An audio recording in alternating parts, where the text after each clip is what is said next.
इंशाल्लाह एक एक कारकुन की दाद रसी वो खुद करेंगे। दूसरी जहाँ तक रहेगी बात, अवाम ने अपना मैंडेट दे के जो हमारी कुर्बानियाँ थी, जो हमारा घरों से बाहर रहना, जेल में रहना और कारोबार का हमारे बच्चों की कुर्बानियाँ, उनको अवाम ने जिस तरह से सराहा, अवाम ने जिस तरह से इस तमाम ये जो कार्रवाइयाँ थी, जो प्री पोल रिगिंग थी, पोस्ट पोल रिगिंग अभी जारी है, उसके बावजूद अवाम इन चोरों को किसी तौर पर भी कबूल करने को तैयार नहीं है।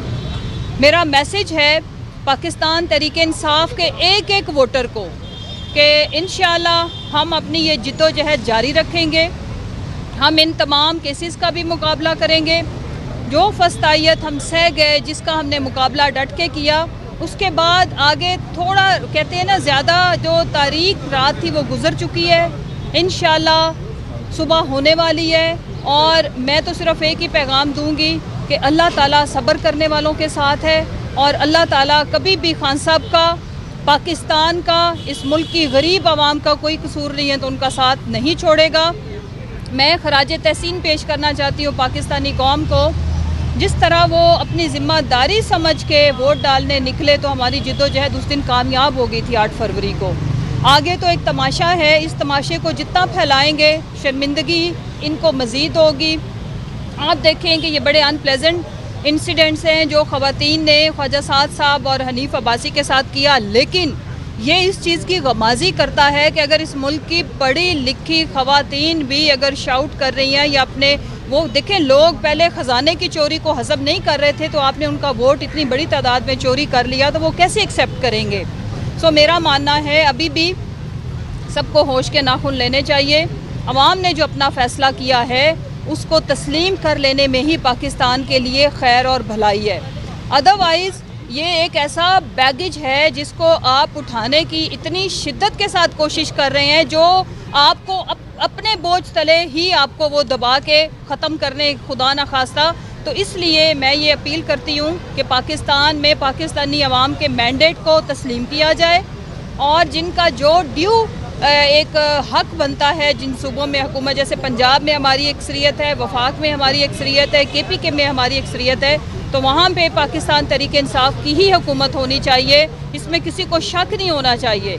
लेकिन जब भी हम ये बात करते हैं तो इंतकामी कार्रवाइयों में थोड़ी शिद्दत ज़्यादा आ जाती है, उसके बाद हमारे नंबर ऑफ़ केसेस में भी शिद्दत ज़्यादा आ जाती है।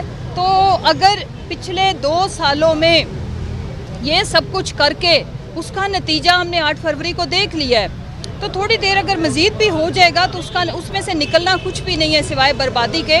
तो पाकिस्तान इस वक्त हीलिंग के लिए वेट कर रहा है। पाकिस्तान इस वक्त चाह रहा है, पाकिस्तान की आवाम, कि अब उनके मसाइल को हल किया जाए और हल करने के लिए जो टीम उन्होंने सिलेक्ट की है उसको आगे आने का मौका दिया जाए। अगर वो परफॉर्म नहीं करेंगे तो आवाम उनको अगली दफ़ा रिजेक्ट कर देगी। मैडम आपसे सवाल है। एक मिनट। बिस्मिल्लाहिर्रहमानिर्रहीम। हमें आपकी मजबूरियों का भी एहसास है कि जितना मीडिया आज़ाद है, हमें हमारी तरह जितना हम आज़ाद हैं उतने आप भी आज़ाद हैं, हमें आपकी मजबूरियों का एहसास है। लेकिन पैगाम ये है कि मैं पिछले 3 दिन में 5 जगह पे गया हूँ अपने हलके में, तो मैंने एक सवाल किया है कि आपने PTI को इतनी अक्सरियत में वोट क्यों दिया है, एक वजह बताएं।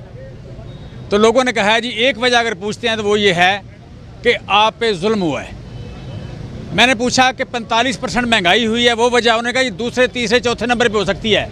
पहली वजह यही है कि जुल्म होगा तो जो जुल्म होगा आवाम उसके साथ खड़े होंगे। सो मैं समझता हूँ कि मैंडेट की चोरी ज़्यादा बड़ा जुल्म हो नहीं सकता, लिहाजा इससे पीछे हटें। पाकिस्तान आगे तब भी बढ़ सकता है जब मैंडेट के मुताबिक यहाँ पे उसकी रिफ्लेक्शन हो और जिसको मैंडेट दिया गया है उसी को हुकूमत दी जाए। Thank you very much.